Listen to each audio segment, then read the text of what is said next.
Hello viewers, welcome to movie updates and explain YouTube channel. Sumathi Valupu, తెలుగులో Sumathi Malupu. Arjun Ashokan hero, Malavika Manoj హీరోయిన్గా, విష్ణు శశిశంకర్ డైరెక్షన్లో రజిన్ రాజ్ గారి మ్యూజిక్ డైరెక్టర్గా పనిచేసిన సినిమా. ఇది ఒక మలయాళపు హర్రర్ కామెడీ మూవీ.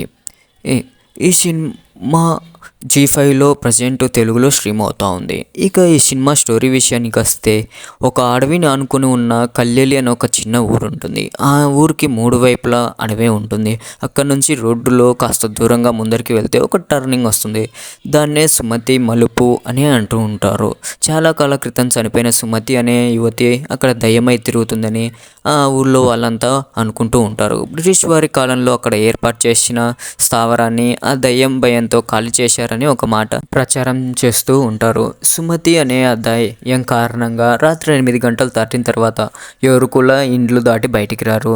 8 దాటిన తర్వాత అటువైపు ఎవరూ వెళ్లకుండా ఒక చెక్ పోస్ట్ను కూడా ఏర్పాటు చేసి ఉంటారు ఆ ఊర్లో వాళ్ళు. ఆ ఊరికి చెందిన శేఖరన్ పెద్ద కూతురు మాలో తనకు నచ్చిన వ్యక్తితో పారిపోతుంది. అయితే ఆ సమయంలో ఆమెను దయ్యం చంపేసి ఉంటుంది అనే ఒక అనుమానం కూడా అక్కడి వారిలో ఉంటుంది. మాలో పారిపోవడానికి సహాయపడిన అప్పు అనే డౌట్ శేఖరన్ ఫ్యామిలీకి ఉంటుంది. అప్పటి నుంచి ఆ రెండు కుటుంబాల మధ్య శత్రుత్వం కొనసాగుతూ ఉంటుంది. అయితే శేఖరన్ రెండో కూతురు భామ అప్పును ప్రేమిస్తూ ఉంటుంది. ఇక అక్కడికి కొత్తగా ఎస్ఐ బెంజమిన్ వస్తాడు. ఆ సుమతి అనే దయ్యం స్టోరీని కొట్టిపాడేస్తూ అసలు దయ్యమే లేదు, సుమతి లేదు అని అంటాడు. ఇక అప్పుడు ఏం జరుగుతుంది, అసలు సుమతి ఎవరు, దయ్యంగా ఎందుకు మారి తిరుగుతుంది, ఆమె స్టోరీ ఏంటి, బామ్మతో అప్పు పెళ్లి జరుగుతుందా లేదా అనేది స్టోరీ లైన్. ఇక ఓవరాల్గా మూవీ విషయానికి వస్తే, పేరుకే హర్రర్ సినిమా కానీ మరీ అంత హర్రర్గా ఏం లేదు. కామెడీ మాత్రం బాగానే ఉంది, పర్లేదు, బాగానే నవ్విస్తుంది. ఇక యాక్టింగ్ పరంగా చాలామంది బాగా యాక్ట్ చేశారు. హీరో అయితేనేమి చాలా బాగుంది. కానీ అంత స్టోరీ అంతగా ఏం బాగాలేదు. డైరెక్షన్ కూడా బాగానే ఉంది. అలాగే స్క్రీన్ ప్లే కానీ లొకేషన్స్ కానీ చాలా అంటే చాలా బాగున్నాయి. ఈ సినిమాను ఒక రియల్ స్టోరీని బేస్ చేసుకొని తీసామనేసి అన్నారు. యాక్చువల్గా అయితే సినిమా మరీ అంత ఇంట్రెస్టింగ్ ఏం లేదు, కానీ ఒకసారి చూడొచ్చు, టైంపాస్ కోసం సినిమా చూడొచ్చు.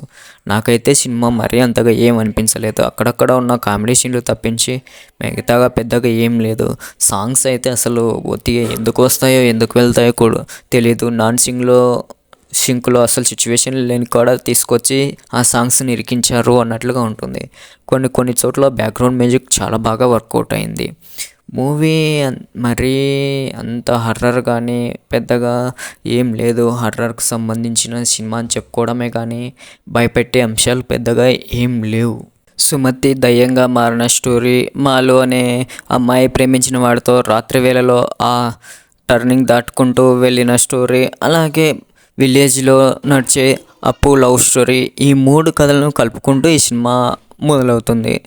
విలేజ్లో ఉండే క్యారెక్టర్లు, కొత్త ఫారెస్ట్ ఆఫీసర్గా హరి, పోలీస్ ఆఫీసర్గా బెంజమిన్, ఆర్మీ ఆఫీసర్గా మహేష్, ఒకరి తర్వాత ఒకరు విలేజ్లోకి ఎంటర్ అవ్వడం కొద్దిగా ఇంట్రెస్టింగ్గా అనిపిస్తుంది అంతే. ఒకవైపున ఫారెస్ట్ ఏరియా, ఇంకోవైపు ఆ మలుపు, కొద్దిగా చెక్ పోస్టు, విలేజ్కి సంబంధించిన నైట్ ఎఫెక్ట్లు సీన్లు ఈ సినిమాకి కొద్దిగా హైలైట్గా చెప్పుకోవచ్చు. చివరి వరకు మనలో కొద్దిగా ఇంట్రెస్టింగ్గా అనిపిస్తుంది, కానీ అక్కడక్కడ డల్ అవుతుంది. ఈ సినిమాను మరీ పూర్తిగా తీసి పాడేయలేం, కానీ పర్లేదు, బాగుంది. ఒక యావరేజ్ హిట్ మూవీగా అనుకోవచ్చు. నన్ను అడిగితే ఈ సినిమాకు 5కు 2.8 ఇస్తాను. ఎందుకంటే కాన్సెప్ట్ అనేది బాగుంది. సినిమా కూడా మరీ అంత బోరింగ్గా లేదు, పర్లేదు, చూడొచ్చు. ఇలాంటి మరిన్ని వీడియోస్ కోసం మన ఛానల్ని సబ్స్క్రైబ్ చేసి ఈ వీడియోని లైక్ చేయండి. Thanks for watching this video.